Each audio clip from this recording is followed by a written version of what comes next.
quicker for sure.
What is up, guys? Welcome back to another vlog. Currently out here in Tijuana for 2 weeks, and we are on our way to go check out the Dodge Neon SRT 4 build. So if you guys remember, we took it with Camarón to go get spray painted.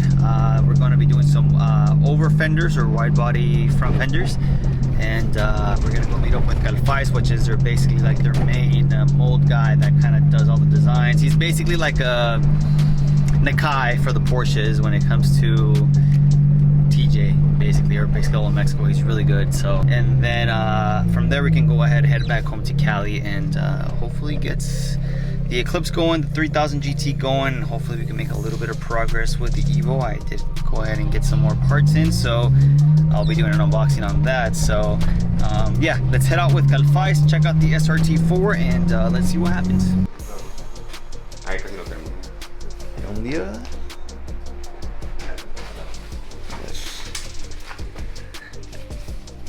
Look at that, guys.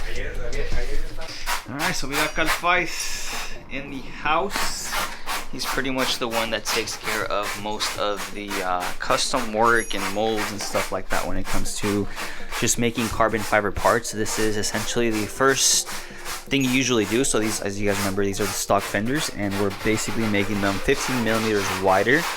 And he also went ahead and added a different line with the concept of an Audi RS3 to kind of give it like that wider look, right? So they also made it an objective to not make it too wide to the point where the front end looks a little bit too wide compared to the rear. But you guys can kind of see how much wider the front end looks, which would obviously allow you to run a bigger tire for better traction. Oh, it's an S2000. Damn. Pero el motor que va a traer es la especie. ¿Qué va a ser? RB26. RB26. Hecho en México, chavos. Parece pan. Fácil de lijar. Ah, ok. Y así le da figura. Exactamente.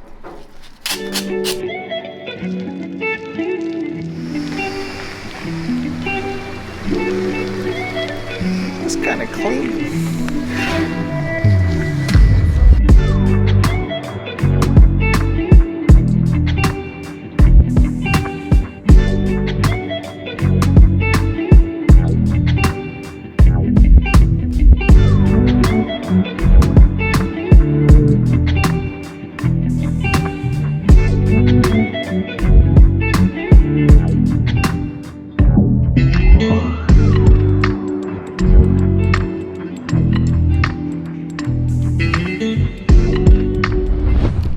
Picked up my homemade lunch. RSX is back. All that ended up happening was the axle ended up popping out and the transmission was leaking fluid, so that was empty. So all that's fixed. Car's running good now. Seen better days, but it's just the daily beater, and I'm just grateful the trans didn't blow. So let's go inside. A couple things going on. Alright, quick update on the Carbonetic Spider and the hardtop. They primered it yesterday and currently a work in progress, but it's starting to come together very nicely. They mentioned wanting to integrate some sort of LED strip right around the back with the glass, and pretty cool stuff going on. So we're gonna go ahead and start 3D scanning the Ranger here. I'm fairly new to this as well, and I'm learning as we go, but it's a cool experience to kind of see how it all goes down. Here we have Rodrigo. He's our main engineer in-house. He's going to be my friends. He's going to be 3D scanning the Ranger today. So you're going to teach us, because I've never done this before, and I'm here to learn. And All right. is it easy? Is it easy or no? If you're smart, yeah, no, it's easy. And started adding some of the dots for the scanning. Looks pretty cool. They're like stickers. And you kind of put them in a certain sequence. ¿Qué hace Calfais? Ajustando la defensa. Ahí está. Se la llevó el tiburón. Bueno, aquí lo vean la compu.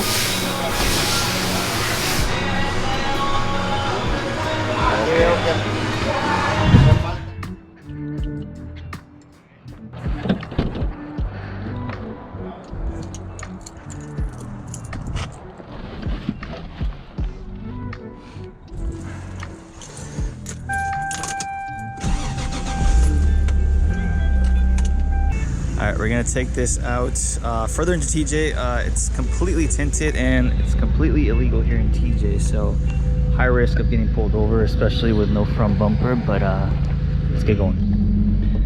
Alright, this is the first time I'm driving a Supra, and I don't know how it's gonna drive, especially being auto. It is a turbo, but I'll let you guys know my quick 5-minute drive review with it. I don't know, it doesn't really feel too well put together. Everything rattles. It gives me like DSM vibes. Dash is very driver focused though. That's kind of cool. A couple missing interior pieces. Now we do have to be careful because there is a lot of potholes on the TJ. The suspension on this thing feels really good though, especially compared to the RSX being on stiff coilovers. The target top really screams though.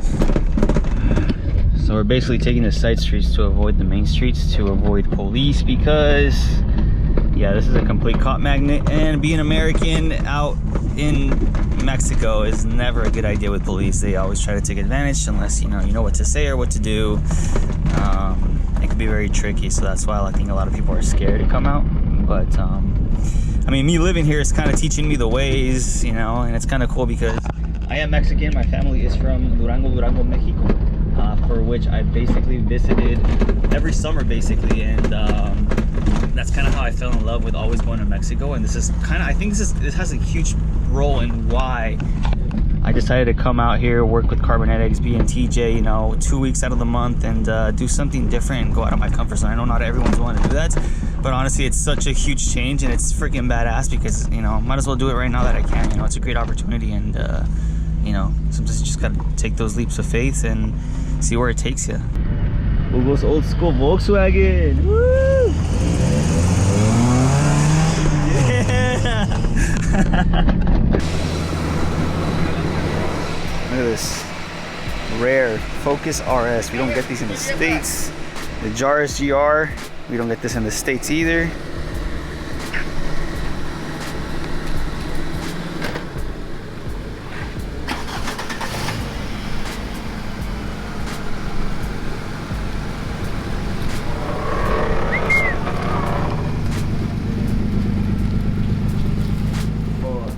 For the SEMA design, we're gonna do the A85.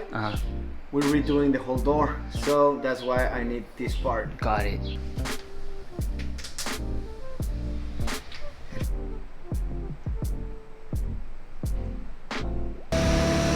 But I have this. That's what I wanted. Right, for the wide body, right? Yeah, for the wide body, because the new door goes like really wide. 1.5 inches wide or something. I'm going to go ahead and drop the design that Rodrigo made for the Supra, and that's kind of what we want to do for this car specifically, to take it to SEMA, right? Yeah. At some point. So SEMA 2026. 26? No, So 25. 25 next year? Next year, yeah. That's what we're aiming for.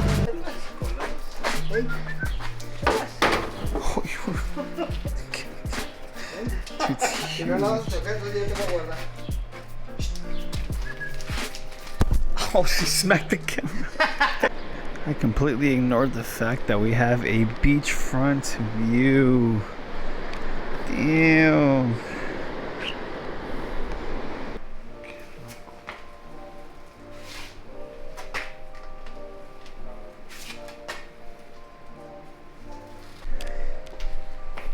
Damn. Alright guys, we're pretty much done with the scanning process. I'm gonna go ahead and start driving back to SoCal and catch up on the 3 other Mitsubishis.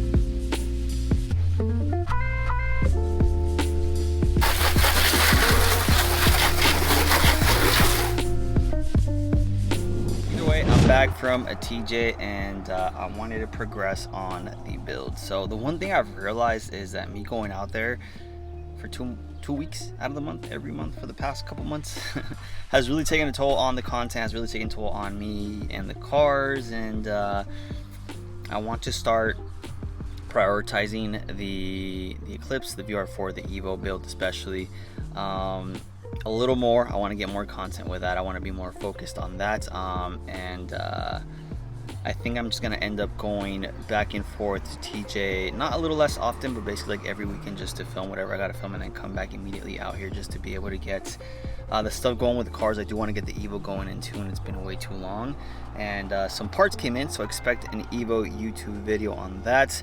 I'm also about to film basically a steering wheel video for the RSX, so it's very common for the steering wheels to kind of give out. So I ended up buying some steering wheel wrap that I'm going to be doing a tutorial on. They're pretty sick and easy to do, so I did it on the Evo, and I just think it's a great way to bling out your interior for pretty cheap. So expect the video on that as well, and then I guess I'll give you another update on the RSX.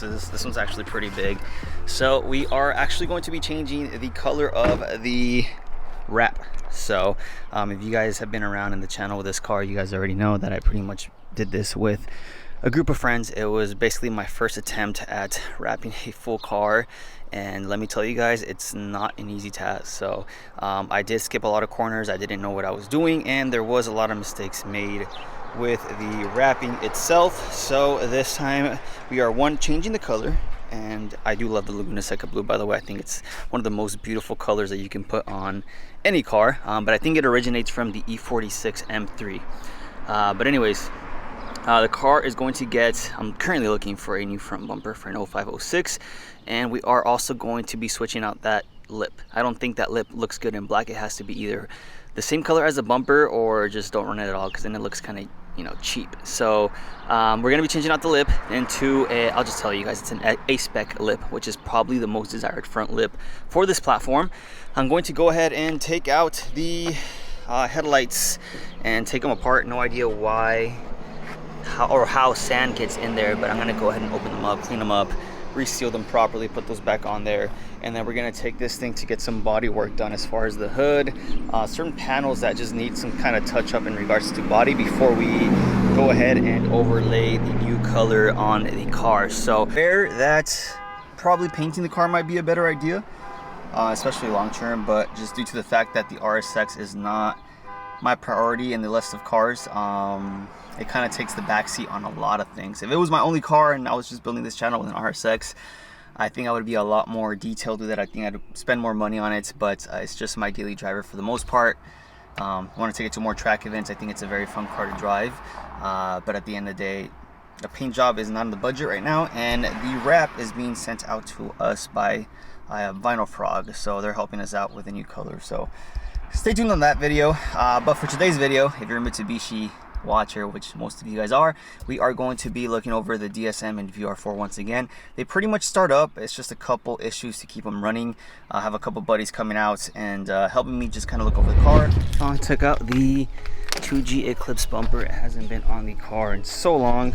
This car hasn't ran since the Hoonigan thing, so car's been sitting. I've been using it as a test dummy for the LED taillights. Currently on the EDMs. Looks super good, super clean with the centerpiece. I don't know why I had the carbon on for so long. I was just stuck on that look, but honestly, it gives it a really nice contrast. So today's objective is I have two buddies coming out right now to help me with the DSM. Unfortunately for the VR4, the fuel pump did not come in on time, and that was going to be the first thing we were going to test out because one of the possibilities of it running kind of weird still is because the internal check valve on the fuel pump was stuck open. So we're gonna go ahead and replace the fuel pump, and hopefully that fixes the VR4. Should be an easy swap once that comes in tomorrow.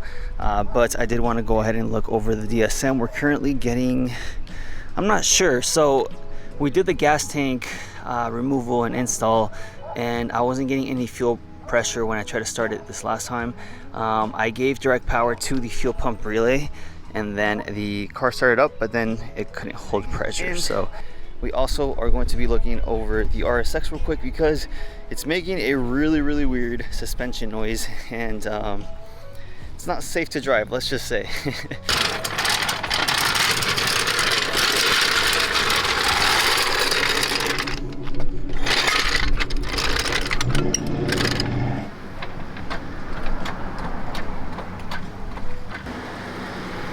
What up?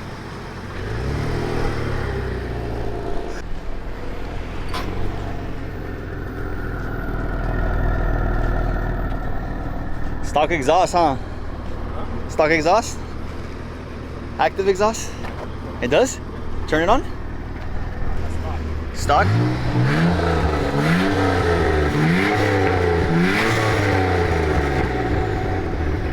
Open? Oh yeah.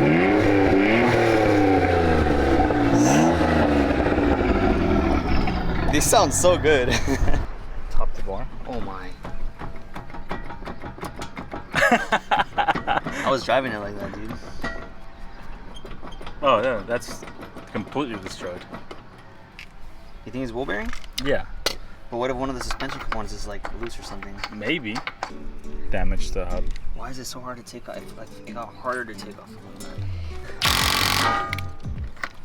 Yeah, I think that stud is messed up, huh?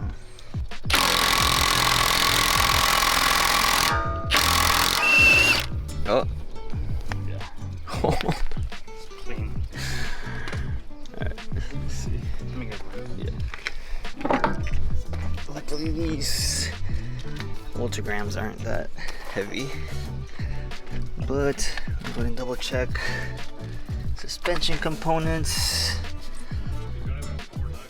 Yeah, that's probably what I'm gonna end up doing, because literally just snapped. That's crazy. All right, so we called in AutoZone. We're gonna go ahead and pick up a wheel hub, and then Alex is gonna stay and start taking apart all of this. Apparently AutoZone does sell the whole assembly together, including the studs, so we would be able to replace the whole damn thing. So it was only like 82 bucks. Spindle is off. Look at this plate. Hard to tell. Yeah, so on the RSXs, you have to press the whole thing out off the knuckle. So luckily there's a shop out here that closes in 2 hours, and we still got time to take care of this. So, and then here we have the AutoZone replacements, part number DO51804SK for those of you that will not want to do this.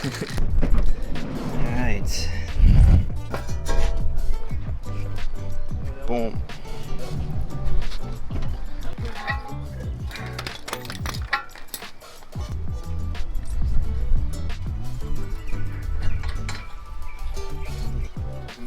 That's it. I mean, just besides that, and the rotor. And the axle nut was what's the biggest you got? He tightens everything out. You want to go to AutoZone, get the right socket. How does this work? Oh, it's this way? Okay, it is different. It's a 5-speed, right? Yeah. Okay.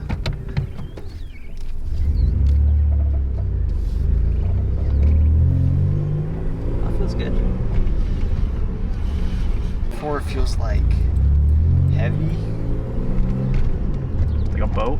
It feels like a boat. This one doesn't feel as heavy as the VR4. I mean, obviously it's lighter, but Yeah. it definitely drives different for sure. I think this is the first time I drive it myself. What are your thoughts so far? It feels really light compared to a VR4, and it drives pretty smoothly. It's not, I don't know. I think this is like, shoot. The clutch feels weird for sure though. It's like a very low engagement point. The 36 mil. How much? $100. Dang, you're cheap.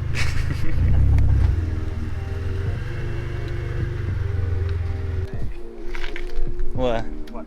Put the wheel on the ground? Yeah, I mean you can. Shout out to Koenig. Damn. Just like that we have a working car. What do you think about the RSX? What's your take on it? It's a piece of shit. No, it's good. Would you own one? I wouldn't buy one, no. If someone gave it. If Miguel said, you can have my car, sure. Try to start it. We're able to read the fuel pressure from here. Okay, so look. Fuel pressure currently at 5 psi. Try to start it and nothing. So I'm gonna go inside and I'm gonna give the fuel pump direct power. As soon as I try to crank the car, I can't even hear the fuel pump prime at all. It's not actually going to the see how it primes?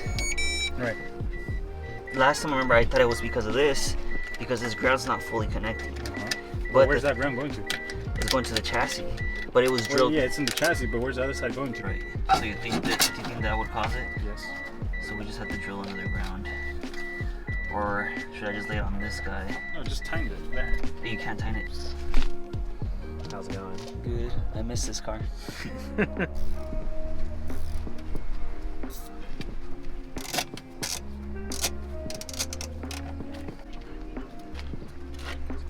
That engine bay, wow.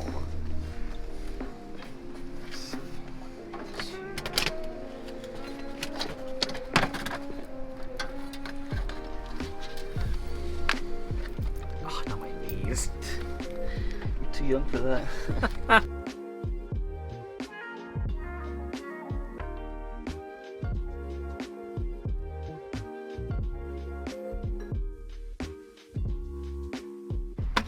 What's happening? We are trying to fix the ground. Hopefully that'll Fix the issue. fix the issue. We had a loose ground. If you have loose ground, it's usually not going to run right. This Want is me to try a it? terrible spot. You're going to drop it. I mean, why did you suggest it? It is It's the bottom one, the bottom hole. Yeah, I see it. You need like really good fingering like techniques here. Hey, yo. What if this fixes it? Hopefully it does. It makes sense though, because it wasn't grounding properly. Are you able to hold it? Yeah. Let me know when it starts spinning.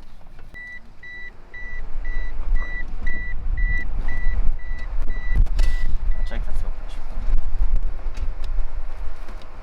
Do you have a hot wipe? Oh wait, I have fuel pressure though. Hold up.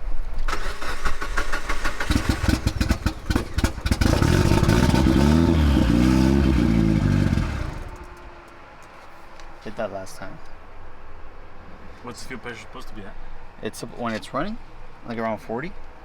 But the thing is, when I gave the relay direct power is when we get, look, like, watch the screen right here, where it says fuel pressure, and then we're gonna give the fuel pump relay power.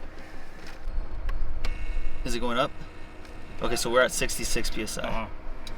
As soon as I take the power probe off, Yeah, and as soon as you let it go, it dies off. Look. yeah, it kills.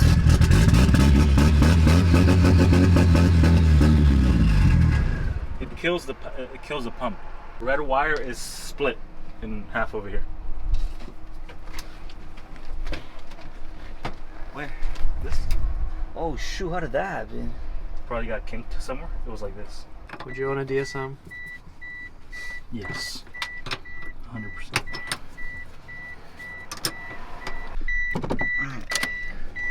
Oh yeah, you can hear it prime now.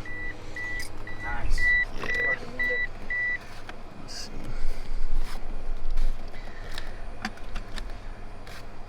Yep, 66 psi of fuel pressure right there. No stutter. Get on for one reel.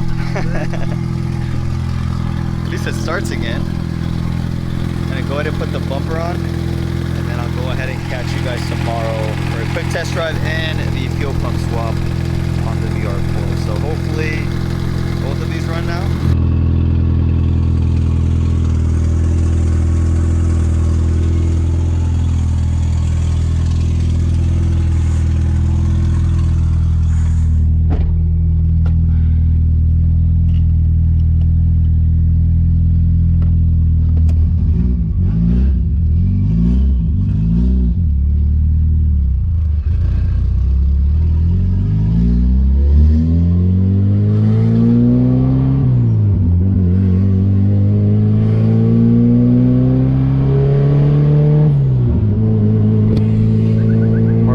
Constant fuel pressure now, so it's been really long, so let's enjoy the car for once.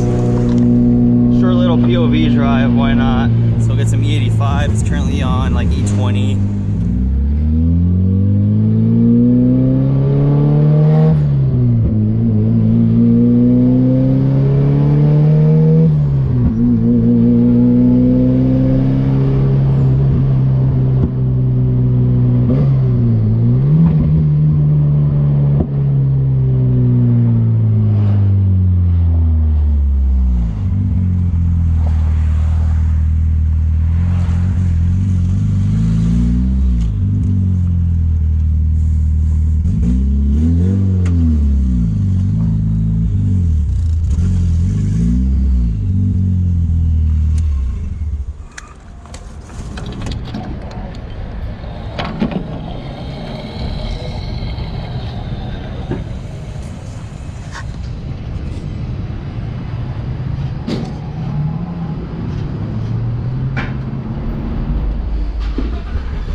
Blend from E20 to E64, so big jump.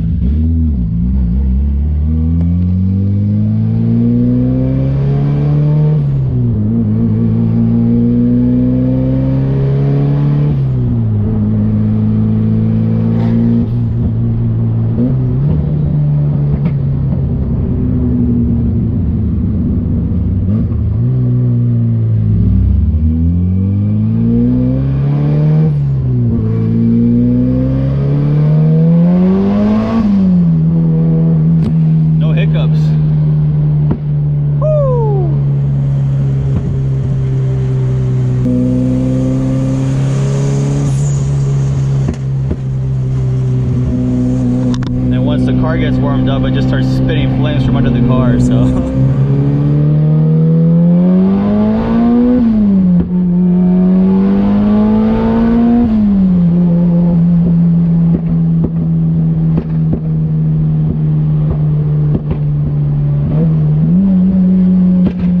woo! God damn gunshots, bro! They got louder. Wow.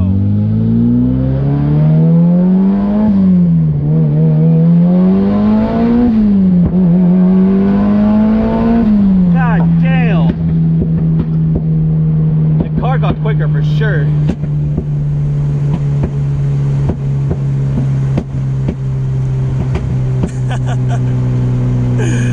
I love this thing, bro. Every time I drive it, I get reminded why I love DSM so much. It's my favorite car no matter what. Some miles per gallon. It's worth the suffering.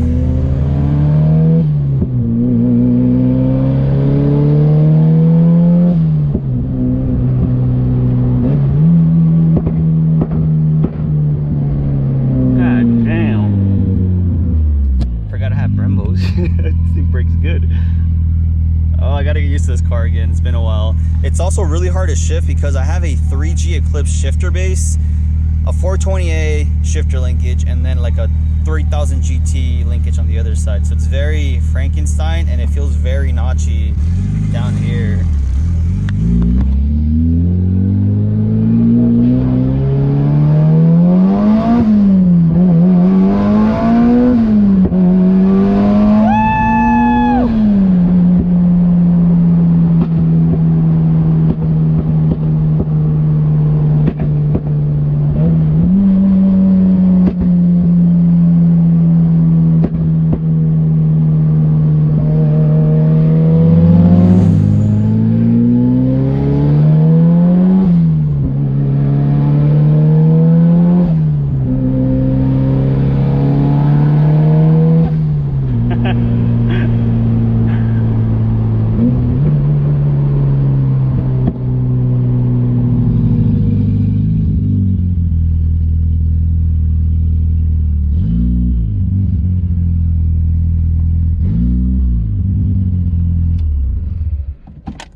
That was sick.